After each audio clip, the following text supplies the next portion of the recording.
Papahirap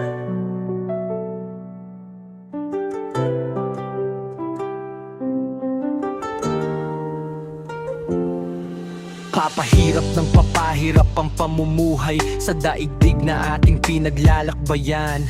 Naglipa na ang maraming kasamaan, dulot ng matinding mga kahirapan. Kumakagat ang ibang mga tao sa patalim, sanhi ng matinding kakapusan sa mga pangangailangan. Abala ang mga tao sa karaniwang pamumuhay, imbes na maglingkod sa Diyos na makapangyarihan. Hindi alam ng sanlibutan na ang mundong ginagalawan ay papalapit sa hangganan at kawakasan. Hindi alintanan ng mga tao na ang daigdig na pinaglalakbayan ay may katapusan. Wawasakin ng Diyos ang mundo at hahatulan ng mga taga-sanlibutan. Kapasyahan ng Panginoong Diyos ang paghuhukom na nakasulat sa banal na kasulatan na dapat paghandaan. Maghanda ang bawat hinirang na tinawag at napalob sa iglesyang hinulaan. Mapalad ang mga lingkod na pinaghahandaan ang pagbabalik ng bugto na anak at inuuna ang kahalaalan. Paghandaan at ingatan ang dakilang karapatan upang huwag mahatulan sa nalalapit na kawakasan.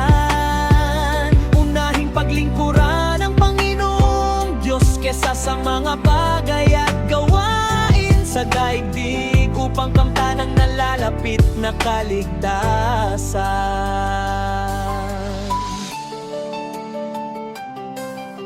Patuloy na natutupad ang mga palatandaan sa banal na kasulatan na ibinabadya ang nalalapit na kawakasan. Isinisigaw ng mga tao ang kapayapaan at katarungan para mabawasan at maibsan ang lumulubhang kahirapang. Kapasyahan ng Panginoong Diyos na ang mundong ito ay papunta sa pagkawasak at hindi na malulunasan.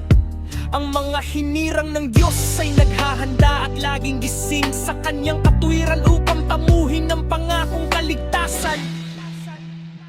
Huwag ipagwalang bahala ang bigay na karapatan, manapay lalong paunlarin at pakaingatan. Maging handa sa mga nangyayari sa kapaligiran at huwag babayaan ng kanyang mga banal na kautusan. Tumulong sa mga gawain para sa Diyos upang kahabagan sa darating na kawakasan. Ipalaganap ang kanyang mga banal na katotohanan upang kaawaan at pakinabangan para sa kaligtasan. Bawat hanirang na tinuwag at napalob sa iglesyang hinulaan.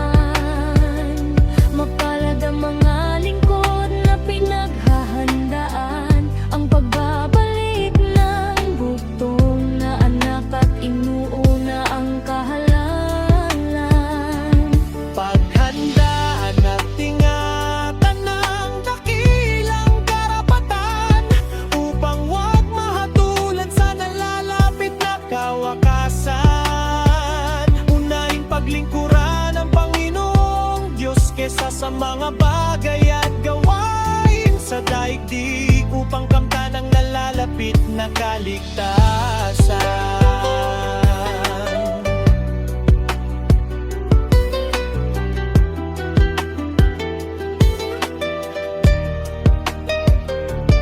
Maghanda ang bawat hinirang na tinawag at napalob sa iglesyang hinulaan.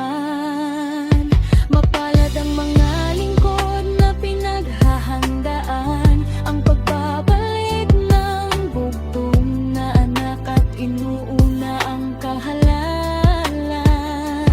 Paghandaan at ingatan ng dakilang karapatan upang huwag mahatulan sa nalalapit na kawakasan.